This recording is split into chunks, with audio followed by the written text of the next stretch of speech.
In this video, we will talk about Lord Mayors and why they are called Lord Mayor as opposed to just Mayor, like other mayors for any other town. Straight out, we'll say that a city is only a city if the sovereign decides so by declaring and ordaining it as a bishop's see, not when local government legislation dictates by some simple factors such as a threshold population number.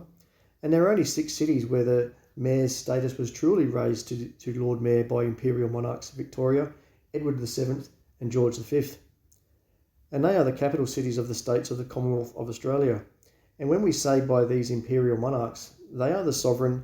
of the realm and crown of the United Kingdom of Great Britain and Ireland. That is the same United Kingdom of Great Britain and Ireland that is mentioned twice as the crown and realm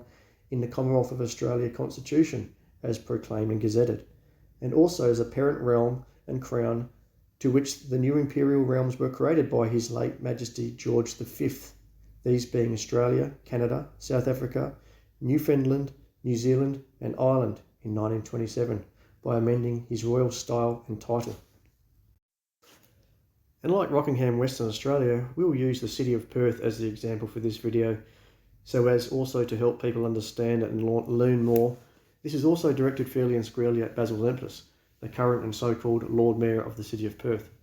So from previous videos, we've explained and proven that all councils in Australia are run by receivers and that they are all run under the realm of the United Kingdom of Great Britain and Northern Ireland. And the city of Perth is no different,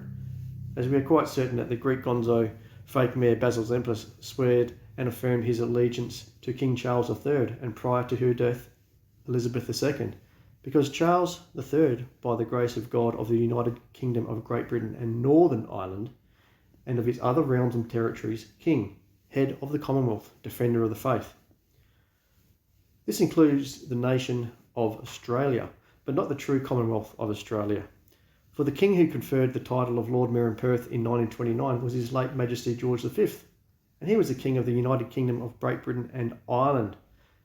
This is a completely different realm to the current city of Perth and Lord Mayor, whom we're all involved, including Mayor Basil Zempilas, clearly swear their allegiance to the sovereign of the United Kingdom of Great Britain and Northern Ireland. So even though Charles III is the great-grandson of His late Majesty George V, certain events happened in 1927, 1931 and 1936, including the death of His late Majesty George V and the abdication of the Prince of Wales, Prince David, also known for 10 months as Edward VIII, before abdicating for himself and his entire hereditary line of succession. That includes all of his relatives. And anything that was proclaimed, warranted, ordered, ordained, or dispatched by a king from a realm named the United Kingdom of Great Britain and Ireland can only be used under hereditary right or successor at law by someone of the same realm and crown of the same.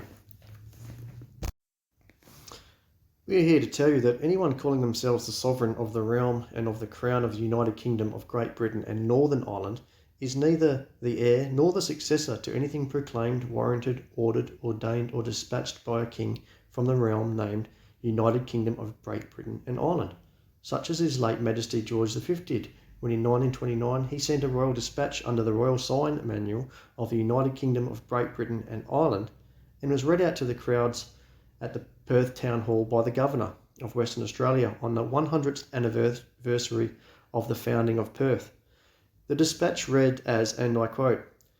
that the King has been graciously pleased to approve the status of Mayor of Perth being raised to that of Lord Mayor. His Majesty has also been pleased to confer on the Lord Mayor of Perth the right to be styled the Right Honourable, together with the privilege of being addressed during his tenure of office under the Royal Sign Manual as our well trusted and beloved. It should be made clear that this concession has been granted subject to the same conditions as laid down in the cases of Lord Mayor of Melbourne, Sydney and Adelaide.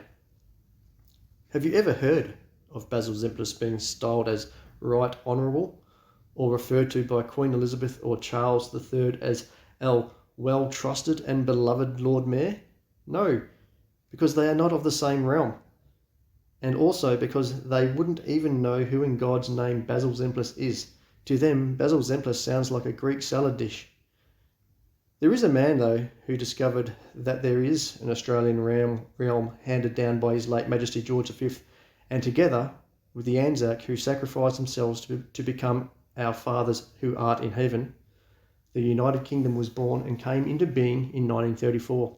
and all imperial proclamations, letters patent, royal warrants, orders, dispatches, or any other ordinations are either passed on hereditary or at law by succession to any of the sovereigns of the new realms created, those being Australia, Canada, South Africa, Newfoundland,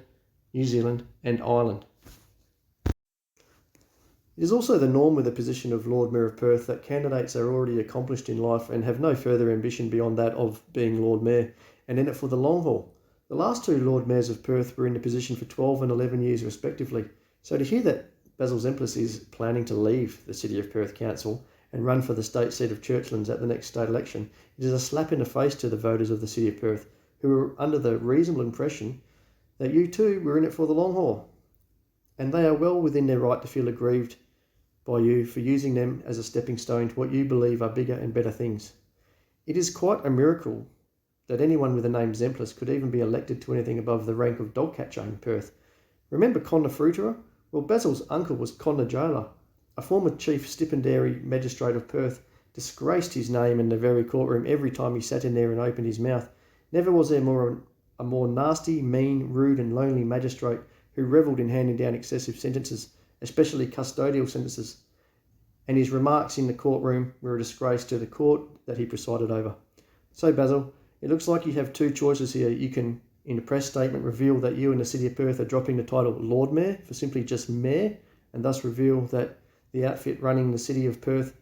are just the receivers of the municipality of the City of Perth, or you can take a new oath as per the schedule in the Commonwealth of Australia Constitution and swear allegiance to the actual Australian successor to George V